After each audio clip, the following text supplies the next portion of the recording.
Assalamualaikum warahmatullahi wabarakatuh.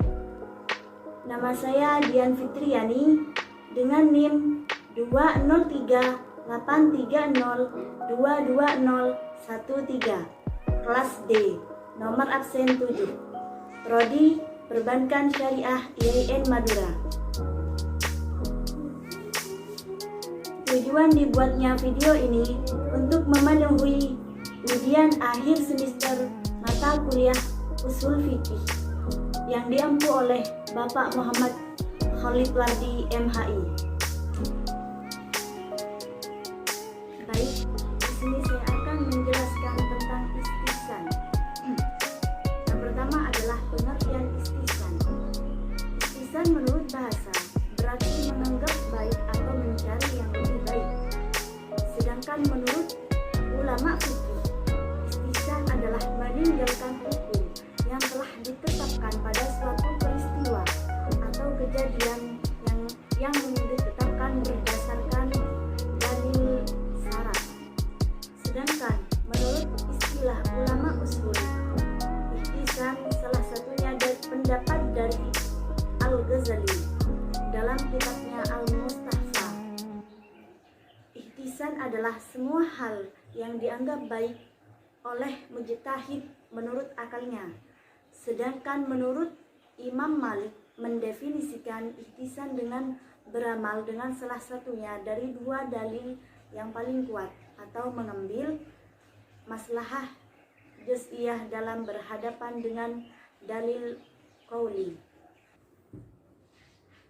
Yang kedua adalah dasar hukum istihsan. Dasar hukum istihsan yang pertama adalah dalil dari ayat Al-Quran, salah satunya surah Az-Zumar ayat 39 yang berbunyi, A'udzu billahi minasyaitonir rajim.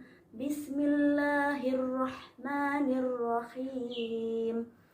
Alladzina yastami'una al-qawla fayattabi'una ahsanah, yang artinya orang-orang yang mendengarkan perkataan lalu mengikuti apa yang paling baik di antaranya.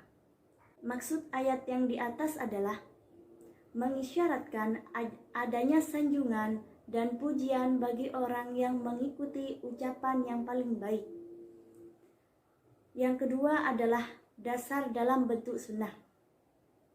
Sabda Nabi Shallallahu Alaihi Wasallam, apa yang dilihat oleh umat Islam sebagai suatu yang baik, maka yang demikian di sisi Allah juga baik. Jika cara istihsan itu kuat, maka tidak baik, maka akan baik di sisi Allah. Dan dasar hukum istihsan yang terakhir adalah ijma'. 3. Macam-macam istihsan.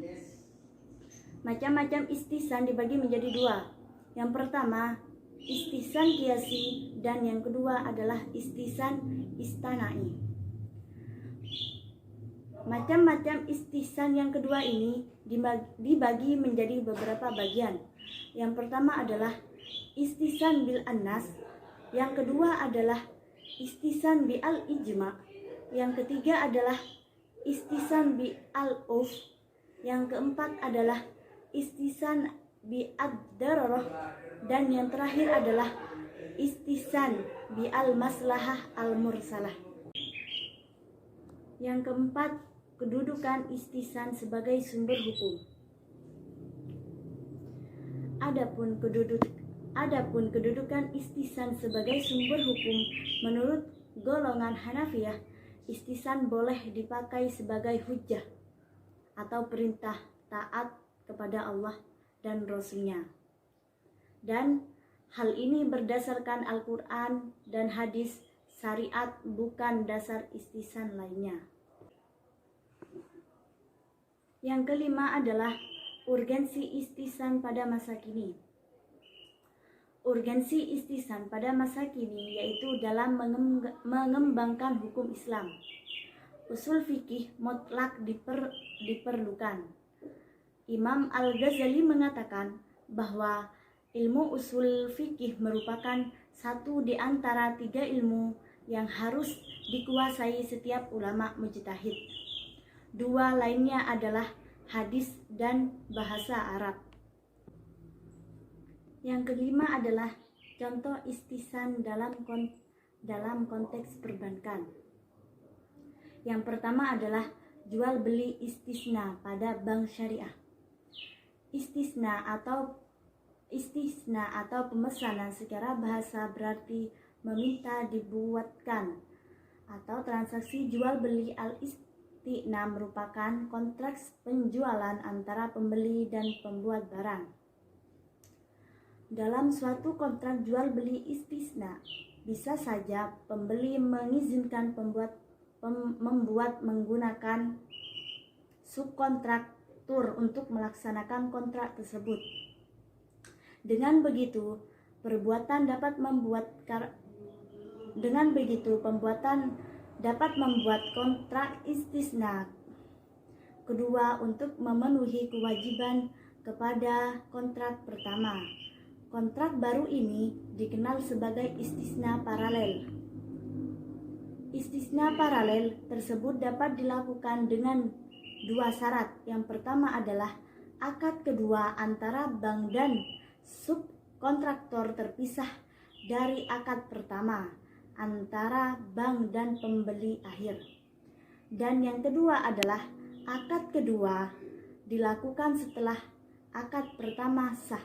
Berikutnya adalah contoh relevansi istihsan dalam ilmu ekonomi dan bisnis Islam. Yang pertama adalah pembiayaan salam paralel, dan yang kedua adalah jual beli via vending machine, dan yang terakhir adalah tawarruk multiguna untuk pembiayaan produktif.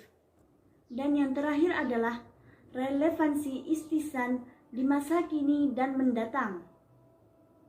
Contoh persoalan kehidupan yang paling dekat dan mendesak untuk ditangani diantaranya yaitu masalah zakat, yang kedua ibadah haji, yang ketiga transplantasi organ tubuh untuk kepentingan pengobatan, dan yang terakhir adalah bunga deposito bank. Sekian penjelasan dari saya, kurang lebihnya mohon maaf. Wabillahi taufiq wal hidayah waridha wal inayah. Assalamualaikum warahmatullahi wabarakatuh.